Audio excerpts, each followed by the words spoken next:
Now guys, videos like this are a reason I will not stop preaching to you. Now see these brothers from Somalia going to South Africa illegally using a fuel truck, man. Crazy.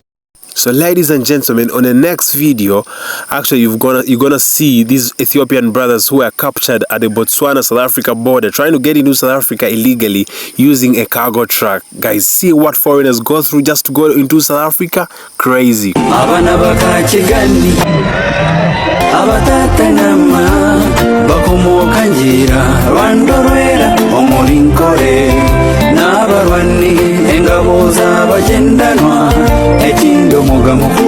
Baba besubwa omugabe wankole rubambasi nyakusinga.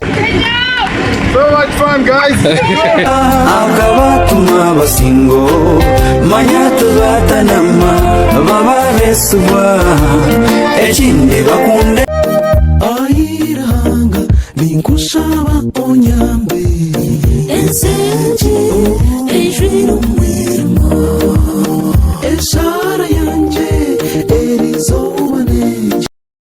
What's up guys, welcome to my YouTube channel The Foreigner. I am a foreigner from East Africa, Uganda, and I do vlogs about foreigners all over the world. Yeah guys, my journey started from South Africa, Port Elizabeth, Ebeha.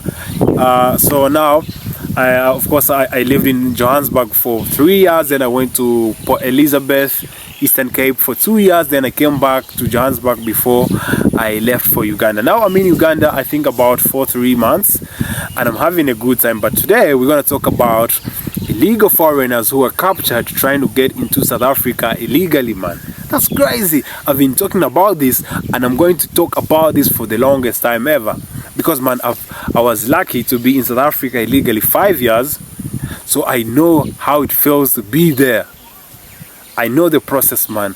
You should talk to the experts, man. No, I'm not proud of this, but at some point, I thank God that I've learned a bigger lesson. Because now, guys, let me tell you one thing.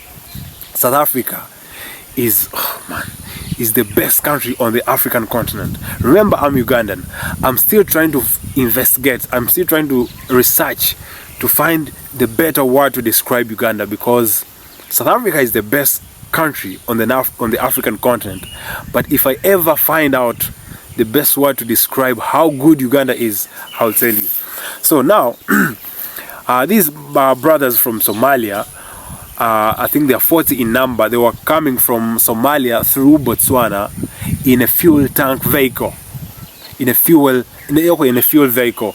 You know, these fuel vehicles, they usually have a tank where they store fuel. So these guys hid themselves in the fuel tank.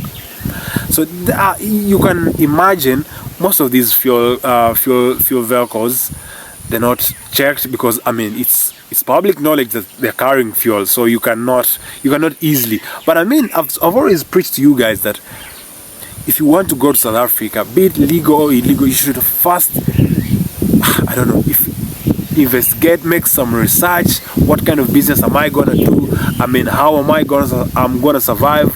I mean, you must do so much research about South Africa, because I mean, South Africa is now, it's public knowledge that South Africa is developed like most European countries.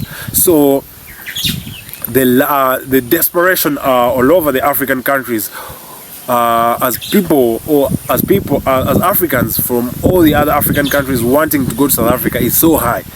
So now with time, South Africa is going to try to control. There are huge numbers of immigrants going into their country. Now I've always told you guys that, man, we should change this, man. We should change this. I mean, South Africans need their space, but sometimes when I talk about this, people think that I'm hating on them, I don't wish them well, I don't want them to progress and stuff like that. But I mean, the repercussion for you hesitating to listen to me is going to be bigger than what you expect. Because now I've been to South Africa for 5 years. I was illegally there. By God's grace, I managed to do some jobs here and there. I mean, I became a content creator from there. So many things I did, so many jobs I did. But now, having come back to Uganda, I've realized, oh man, I had missed out a lot here, because now here I'm on a farm, I'm grazing some cows over there. No one is chasing after me. My phone is not being robbed.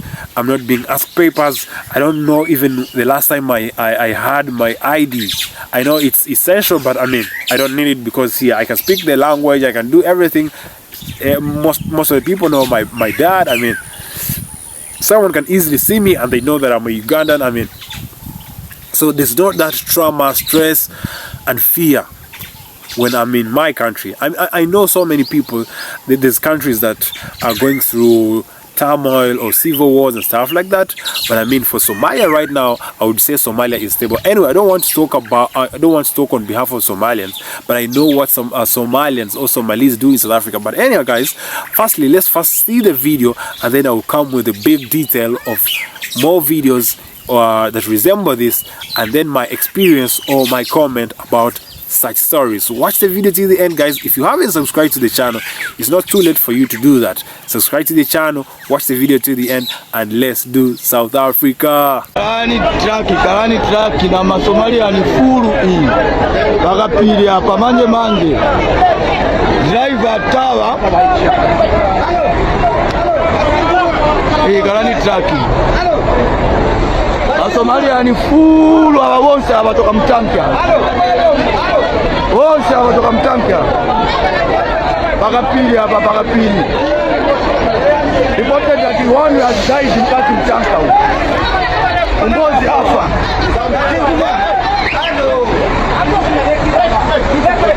Mbozi afa karani traki. Yes, guys, you've just seen what really happened. This really happened in real life. Now, guys, firstly, what came into my mind when I saw this video, I thought about Al Jazeera and the videos they play, or the comments about of my North African brothers who usually try to get into Spain or Europe via the Mediterranean Ocean. Usually they are on the boats, very small boats, or you can call them canoes or sort of speed boats. But there's so many people piled on that boat, and then sometimes they are always intercepted and taken back to their countries or taken back to Morocco. So now this story is about South Africa, and I was lucky to have experienced near something of this sort. But now, guys, firstly, what I want to say, Africans, we need to pull up our socks, most especially on development and patriotism. Because now I've heard this. I told you a story where my brother from Malawi, when I was in South Africa, this brother from Malawi used to tell me, my man, your president is messed up, he's very old. I asked him, okay, I really agree with you. My president is a Madala, we should change. But is it my president that has made you Malawians struggle? He definitely said, no, we are talking about your country, da da da da da. Okay, fine. So in general, what I'm trying to say, as Africans, we need to step up our games, we need to be patriotic, we need to love our countries, develop them before we go to our neighboring countries and then be problems to them. Because firstly, when I saw this video of Somalis being intercepted or being captured as they are trying to illegally get into South Africa, I thought about my Ethiopian brothers who misbehave in South Africa. Well, so many people would remember what is happening with the spaza shop business in South Africa. It's dominated by Somalis and Ethiopians, and these guys, they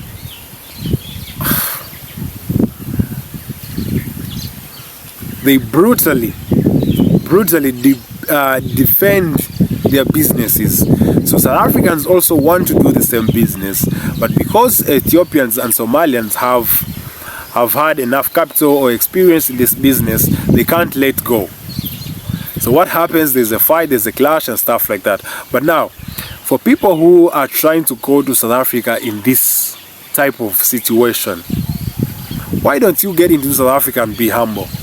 Well, guys, I'm not trying to judge. Firstly, because I know someone is going to say, why do you talk about other people? Why don't you talk about Ugandans who live in South Africa? Firstly, guys, I haven't seen a video of Ugandans who do wrong stuff in South Africa. But firstly, because I'm Ugandan, what do you expect, guys? What do you expect? Firstly, if I happen to see a video of Ugandans being intercepted or being captured trying to get to South Africa illegally, oh guys, I'm gonna do that for sure. I will do a video. But for as long as I'm still seeing my other brothers from other countries being captured, then that's the content I'm going with, because that's the business, that's the current affair, that's the status quo. Because I know for sure there's so many Ugandans trying to illegally get into South Africa, but in this case they don't usually use fuel tanks or fuel vehicles. For Ugandans, most of the times they play it sort of smart. They use buses, then they bribe those Zimbabweans on the border posts, then they get into South Africa, and then. But actually for Somalis, it's quite different, because for them, they use a very heavy currency, which is the US dollar. But now in this case, I don't know how. I think this is the most wise way of getting to South Africa, because a fuel tank, a fuel vehicle, you wouldn't suspect it of having illegal immigrants inside of a fuel vehicle. No, not really. Maybe someone, they had some sort of high intelligence about this deal. But anyhow, guys, I want to tell you that South Africans, for sure, I lived in South Africa. South Africans as people, they're very nice people. You can see Dudula, you can see all those raids and stuff like that, all riots, protests and stuff. But when you go onto the ground, South Africans are very nice people. For me, I used to go to the taverns, bars, nightclubs and stuff like that. You literally have a good time. It doesn't feel like you are segregated, discriminated. I mean, you have a good time. For as long as you know how to blend in easily, you're gonna blend in easily. You're gonna have a good time. But if you're trying to be moody, then the repercussions are going to be heavy. Anyhow, guys, now there's this other video of also illegal immigrants who are actually specifically Somalis trying to get into South Africa. Guys, I told you guys, I'm gonna preach about this for the longest time, because I know immigrants, they desperately want to go to South Africa. But I think it's because of miseducation, or because of lies from other foreigners that have been to South Africa or who stay in South Africa. Because now, look guys, for me, I went to South Africa when I was there, and I realized here it's a different story. I'm not gonna be rich from here. So what do? Let me slow down, let me live my life, let me live my best, let me get me a girlfriend, let me go to the gym. If I have a chance, let me go to church and pray to God, because life is way different. Let me enjoy the beautiful infrastructure, the beautiful roads. I mean, let me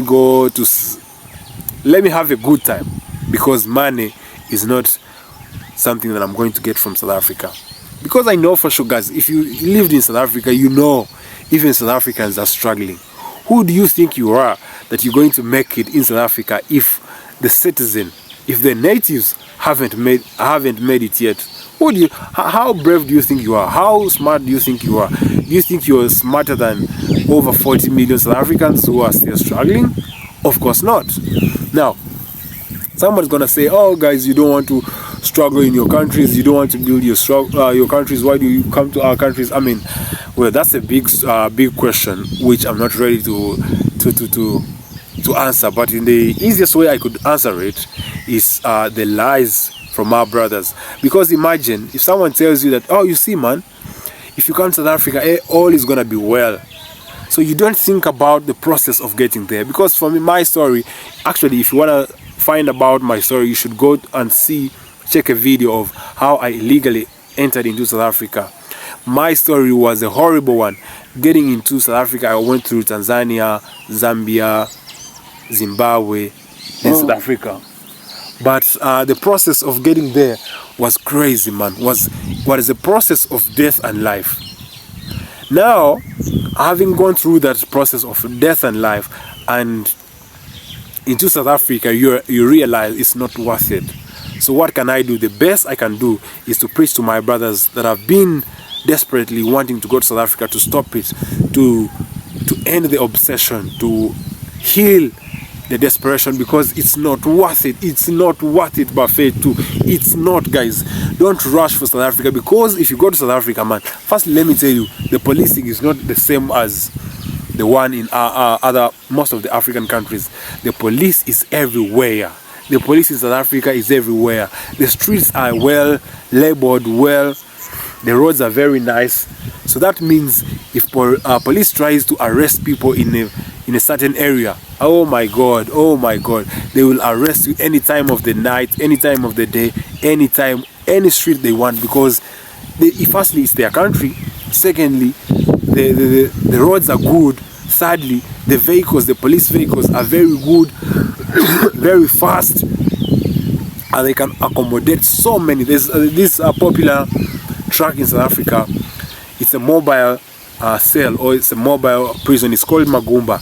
They can arrest as many people as they want, and they have as many vehicles, as many police stations as possible. So I mean, you cannot survive in South Africa nicely as an illegal immigrant. I mean, if also legal immigrants are struggling in South Africa, how do you think you will illegally survive in South Africa? My brothers, I'm pleased telling you, my brothers from Malawi, from Zimbabwe, at least from Zimbabwe, they speak the same language. They can most of the times camouflage and try to blend in and be South Africans. But all the other brothers from Africa, please, you don't have a big reason to go to South Africa, or else you think it's the last resort. But the last resort should be your country, where you could see your mother, where you could see your siblings, where you could see the people you resonate with, you speak the same language with. I mean, first I will tell you, I lived in South Africa for 5 years, but I can tell you that I cannot speak Zulu for 1 hour. I cannot speak isiXhosa for 30 minutes.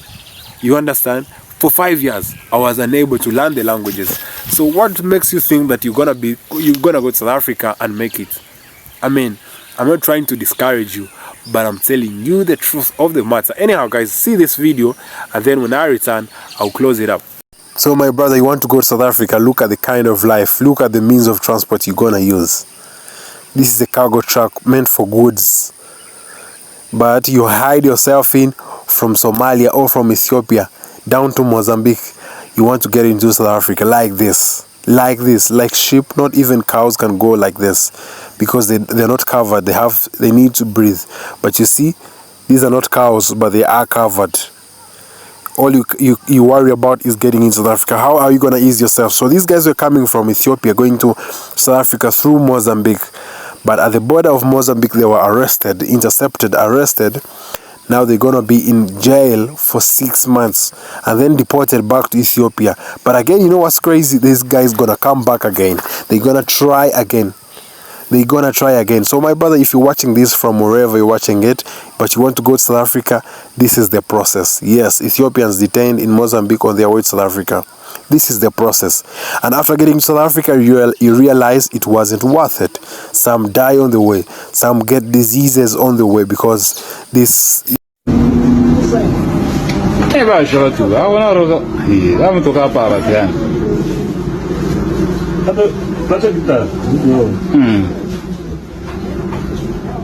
Somalia, guys.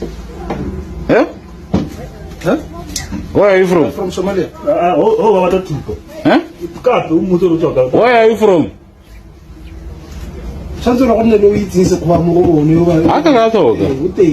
Where are you from, guys? Yeah? Hey. Kera zana kwa kutumia hizo kimunzi zake hulana. Bona no huidira hali. Abo nasizi bala bashu wote yana. Kana le batho bantsho na bazi bala bashu wa hidu hila banzi bashu. Bana basi batho basi labo. Le hona lo na riga skuri thana le hamongo kwaso ro national nji. Okay. Yeah, well guys, these two videos, again, they're about Somalis. Again, when they are illegal. Again, they are trying to get into South Africa. Again, in Botswana. Now, what the difference is, they are on cargo trucks. The other video is about a fuel truck. Now, these two videos about Somalis trying to illegally get into South Africa through Botswana again, but on 2 cargo trucks. Now, I mean, Botswana is a very strict and serious country. I mean, I know so many Ugandans have told me stories of how they were arrested in Botswana trying to get into South Africa, because Ugandans are visa-free. Uganda is visa-free to Botswana, and the reverse is true. But sometimes, if you break the rules or break the law in Botswana, you may end up being stopped from getting through it, or you may end up getting yourself a ban. So now I'll tell you a brief story of my journey to out of South Africa through Botswana. I came with my uncle, doctor, who is a professional medical doctor in South Africa, who gave me a lift from South Africa to Uganda. But when we got to Botswana, because I was living in South Africa illegally, so I had no stamps of entry and exit, of entry actually. So when I was trying to get an exit stamp, the immigration officers or home affairs in South Africa on the border of Lubate, that border is bordering South Africa and Botswana, they denied me an exit stamp. They asked me, where is the entry stamp? I said, guys, I came here illegally, but now I've seen the light. I need to go back to my country. I'm sorry, I'll never do this. If it takes you giving me a 10-year ban or a lifetime ban, please do so, but I will never come back to this country because I've faced it. I've been here for 5 years. They said, oh, okay, well, now you come to our country without the rightful means, now you want to go back. You think this is like a toilet, you just come and go out, so go back. I told them, guys, I want to go home. I've been here, I've been struggling, I've seen it. I don't want to be illegal anymore. Please let me go. They said, wait now, get out of here, or else we arrest you. I said, okay, that's fair enough. You can arrest me. Let me stay here. You can arrest me. They said, my man, get out. Home Affairs, immigration at Lubate border in April, they chased me. They denied me an exit stamp, an exit South African stamp, because I didn't have an entry stamp. So now, what I did, I told this uncle of mine, please, you know what, let me go, because I have nothing to do. Actually, unfortunately, I didn't have money on me, so he gave me a couple of bucks. Told me, okay, go back to Johannesburg. You figure out when you struggle, just let me know. I can push you for a day or two. So I got a truck. This truck's coming from Botswana, going to inside South Africa, entering South Africa. They took me. I got back to South Africa. So in July, long story short, I attempted to leave South Africa again, and successfully, I left South Africa in July 2025. So now, these brothers from Somalia have been intercepted trying to move through Botswana to get into South Africa. Because Botswana is so serious, it's so strict on immigration. So well guys, I want to close this conversation here. But all I'm going to tell you, if you are an African living out of South Africa, meaning that you're not a South African citizen, but you hear stories about South Africa, you watch videos about South Africa on TV, Al Jazeera, I mean South African football teams, we all love them. I'm a supporter of Kaizer Chiefs. I'm a Kaizer Chiefs fan. I no longer watch European football because, man, I'm on a journey of self-development, self-love, Pan-Africanism. I need to love my African style. I think in future I need to change my names, man. I need to change and get rid of European names because I'm an African man. I need to love myself more. But anyway, guys, all I want to tell you, but South Africa is a developed country. We all love it. But if you love South Africa more, what do? You should learn about it. You should be patriotic. You should be nationalistic. You should love your country, build it to get to a level of South Africa or even more or even much better. But this business of running to South Africa is not going to be, it's a dead end actually. It's a dead end because firstly, things are getting worse day by day in South Africa. South Africans, a few South Africans are trying to fight for their bread, which is very right. But also the government is trying to make it strict to avoid illegal immigrants coming into South Africa. So now, the best way, which is the hard way, is the right way or the legal way to request for a visa and stuff like that, pay for it, then you go to South Africa, which is very hard, that many of us could not afford. But that little money you have, use it to kill or destroy your desperation to go to South Africa. Then build yourself, invest in yourself, invest in your country. Because I mean, most of the Somalis who go to South Africa, they don't go to start from zero. They go to start from their friends, their brothers, their relatives, or from the little capital they have, because even transport is in dollars. They use dollars to bribe the truck drivers, to bribe the immigration officers until they get to South Africa. So if you get that money, the little money, and invest it into your country or a neighboring visa-free country, that would be a very nice idea. I mean, guys, I don't know how long or how far my sermon about not going to South Africa illegally is gonna go, but I know I'm ready to go under the rabbit hole to talk about this, because I mean, I've lived there. I know that it's worthless. It's worthless going to South Africa illegally. Even going to South Africa legally, most of the times doesn't make sense, because you're going to invest in a country that you're not going to benefit from in the long run, because not all of us are going to be investors. Most of us are just peasants. So you cannot go be a peasant in a if you want to be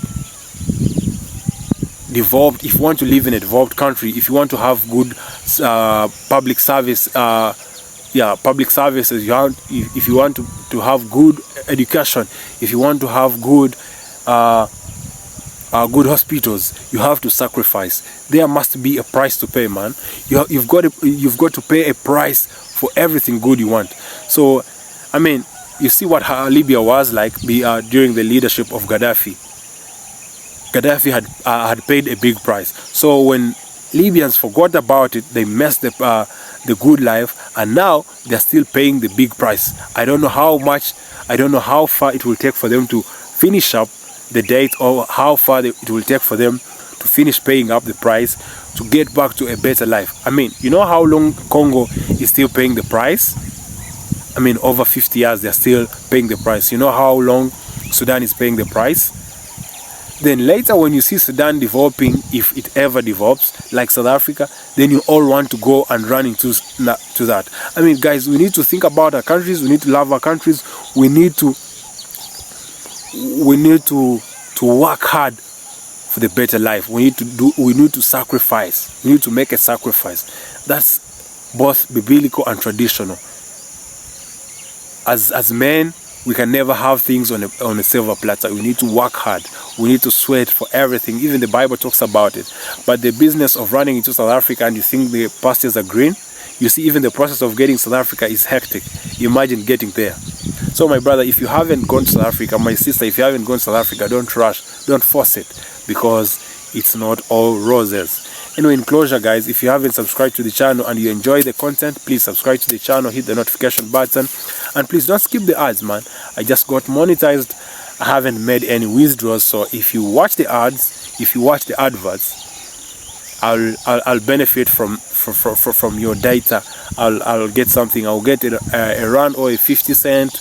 So man, don't skip the ads. In closure, you can doubt anything you want under the sun, but one thing for sure, God is great.